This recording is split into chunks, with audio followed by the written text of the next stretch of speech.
विद्यार्थियों, ऑनलाइन कक्षा में आप सभी का स्वागत है।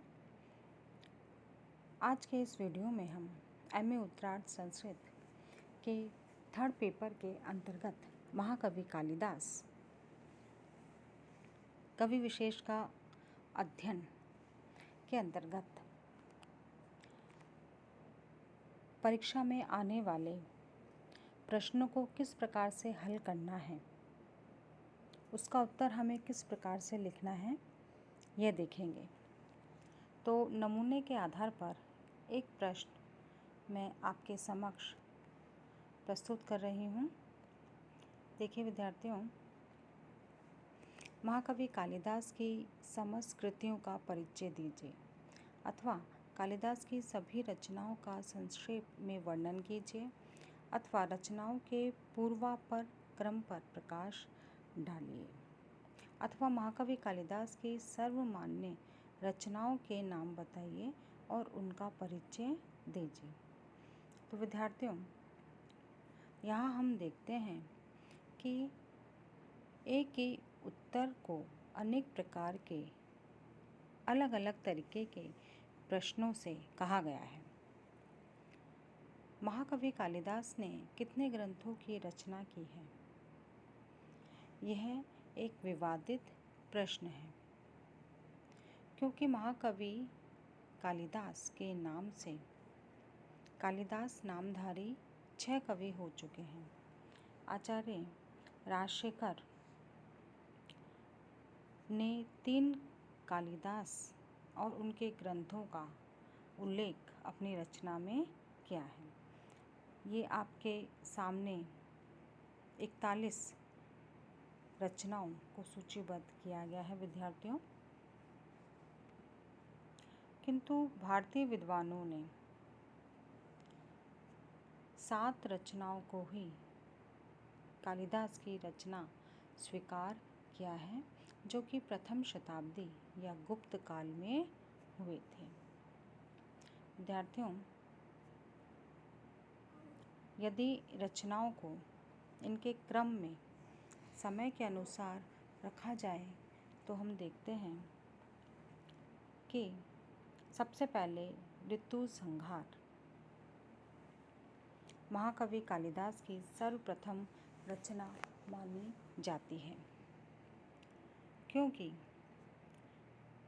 ऋतु संहार की जो शैली है उसका स्तर अन्य रचनाओं की शैलियों की तरह नहीं है। संभवतः इसी कारण आचार्य मल्लिनाथ ने इस पर टीका नहीं लिखी है। तो विद्यार्थियों, 144 श्लोक है ऋतु संहार में।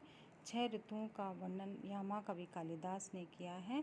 बहुत ही सुंदर तरीके से प्रसाद गुण में समस्त रचनाओं का वर्णन किया है। विद्यार्थियों, इसके पश्चात कुमार संभवम महाकवि कालिदास का प्रथम महाकाव्य है और इसके 17 सर्गों में शिव और पार्वती के पुत्र कार्तिकेय के जन्म और उनके द्वारा देवसेना का सेनापति बनकर तारकासुर के वध की कथा का वर्णन किया गया है। विद्यार्थियों, कुमार संभव में से 1 से 5 जो सर्ग है वो ही आपके सिलेबस में है। विद्यार्थियों, इसके पश्चात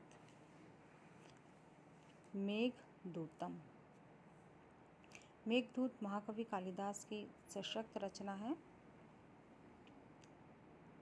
मेघदूत गीति काव्य का सर्वप्रथम गीति काव्य में मेघदूत की गणना की जाती है। विद्यार्थियों, बहुत ही सुंदर रचना है। महाकवि कालिदास ने अपनी कल्पना को बहुत ऊंचाई तक यहाँ पहुँचाया है। मेघदूत 2 भागों में बटा हुआ है, जैसा कि आपने एमए प्रीवियस में पढ़ा है, पूर्व मेघ और उत्तर मेघ। मंदाक्रांता छंद में मेघदूत की रचना की गई है। विद्यार्थियों, रघुवंशम को आपने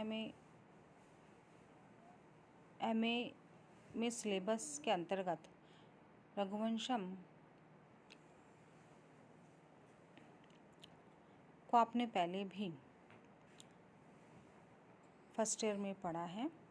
रघुवंशम में कुल 19 सर्ग हैं विद्यार्थियों, और 13वां सर्ग जो है वो आपके सिलेबस में है। यहाँ पर सूर्यवंशी राजाओं का वर्णन है। राजा दिलीप से लेकर के अग्निवर्ण तक 24 राजाओं का वर्णन किया गया है। विद्यार्थियों, महाकवि कालिदास के द्वारा 3 नाटकों की रचना की गई है, जिसमें है मालविकाग्निमित्रम। मालविकाग्निमित्रम में 5 अंक हैं। श्रृंगार प्रधान नाटक है। विद्यार्थियों, महाकवि कालिदास की प्रथम नाट्य कृति है। यहाँ पर विदिशा के राजा अग्निमित्र और विदर्भ राज की भगिनी मालविका की प्रणय कथा का वर्णन किया गया है। अगला नाटक है विक्रमोर्वशीयम। 5 अंकों का नाटक है विद्यार्थियों, जैसा कि आप देख रहे हैं। और यहाँ पर राजा पुरुरवा और अप्सरा उर्वशी की प्रणय कथा का वर्णन है। विद्यार्थियों, बहुत ही सुंदर श्रृंगार प्रधान नाटक है। इसके पश्चात अभिज्ञान शाकुंतलम। अभिज्ञान शाकुंतलम को आपने द्वितीय वर्ष में पढ़ा है, और अभिज्ञान शाकुंतलम महाकवि कालिदास की सर्वोत्कृष्ट नाट्य कृति है, और संस्कृत साहित्य की नहीं अपितु विश्व में भी सर्वोत्कृष्ट नाटक है। यहाँ पर दुष्यंत और शकुंतला की प्रणय कथा का वर्णन किया गया है। ये कथानक महाभारत के आदि पर्व में से लिया गया है विद्यार्थियों, और बहुत ही सुंदर नाटक है।